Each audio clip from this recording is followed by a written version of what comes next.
I've got some thoughts, some great features, some weird frustrations. So today's video about Sony a6700 after 3 months.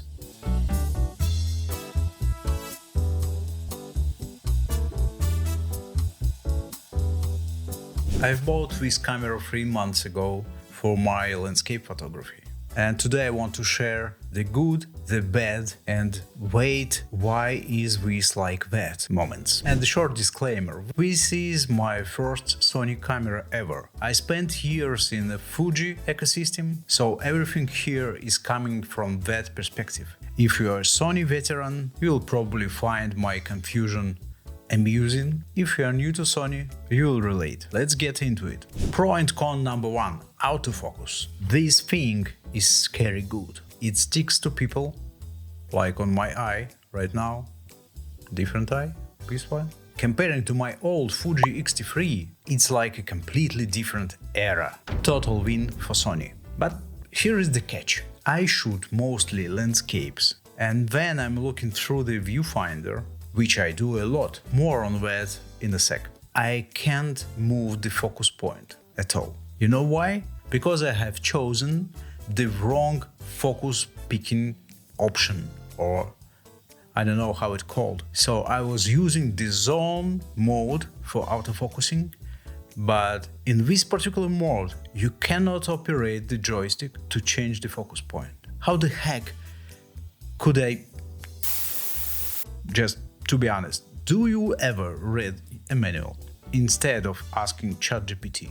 In other parts of my life, I'm a UX designer, and I believe that if your product needs a manual, that means your interface sucks.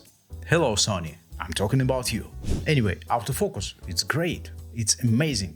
The traction, fantastic, just brilliant, super, pooper, great. I took this camera for that exactly. To record my face in a hat in my small studio. Just for that. Thank you, Sony.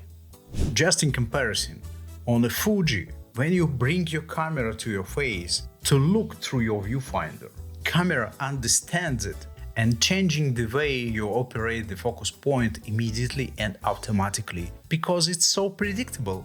Because you cannot move your finger over the screen if the screen is close to your face, right? I believe everyone understands it, except Sony. Next.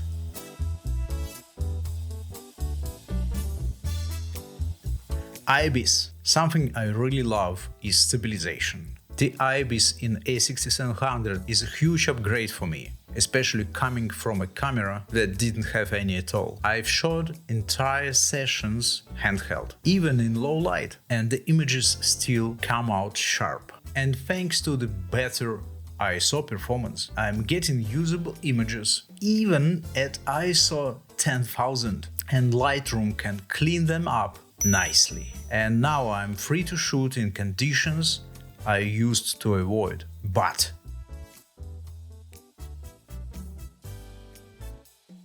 that screen, raw, dim, not very detailed, and almost useless in sunlight. In bright conditions, it's basically a shiny rectangle reflecting my own face back to me. So yeah, I end up using viewfinder most of the time. Not because it's my style, just because I have no choice.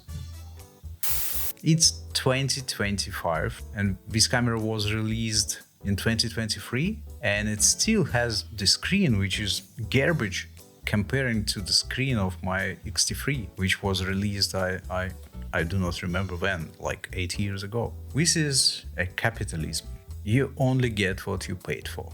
And talking about this screen, it flips, and this is a huge win if you're trying to shoot yourself like I do right now on this camera. And it's very useful for me that this screen could be closed completely. That's actually kind of satisfying after it betrayed me in a bright light. Of course, once I switched to viewfinder, it's way more convenient to get your screen closed. By the way, what do you think about this hat? I believe this is brilliant. Next, let's talk color science. And this is hard. To be very honest, I used to avoid Sony partly because of Sony's colors or because of its reputation. I'd heard all the usual stuff: weird skin tones, strange shifts, baked in stress. But here, take a look on my face. This is literally my skin tone. This is how you're looking if you're almost 50 years old immigrant trying to vlog not in your mother tongue. This is your skin tone, natural one. And if you don't like the tone of my skin, that's not a Sony's problem. That's what I mean. Seriously, I got zero problems with color science on my A6700. No issues. I shoot raw, and colors do look natural, balanced, and totally workable. White balance is steady, and I don't find myself fighting with tones in post. And thanks to the wide dynamic range, I rarely need to bracket exposures anymore. Most scenes can be pulled back or pushed in Lightroom with no drama, as long as I watch my histogram.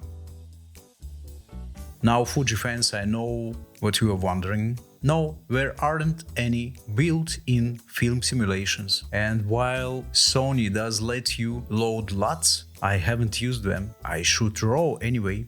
Still, if you're using LUTs for stills in this camera and it's changed your life, drop me a comment. Maybe I'm missing something cool. And here's the bonus thing. I bought this camera with the lens 18 to 135. And if you're just getting into Sony ecosystem, this lens is seriously underrated. It covers a wide focal range, it's surprisingly sharp, and often comes bundled with a discount. And couple more things. Most useful tools, or I should say accessories, I use all the time with my Sony a6700.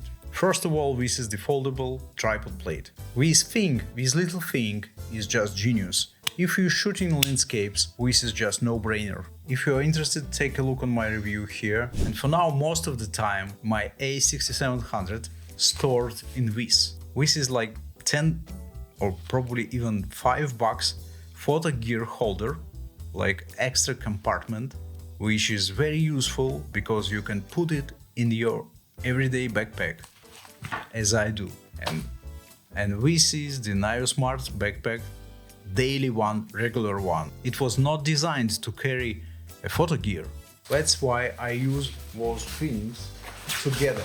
Take a look on the link. So after 3 months with the Sony a6700, do I regret switching? Not at all, but there are quirks. Some I've worked around, some I'm still wrestling with.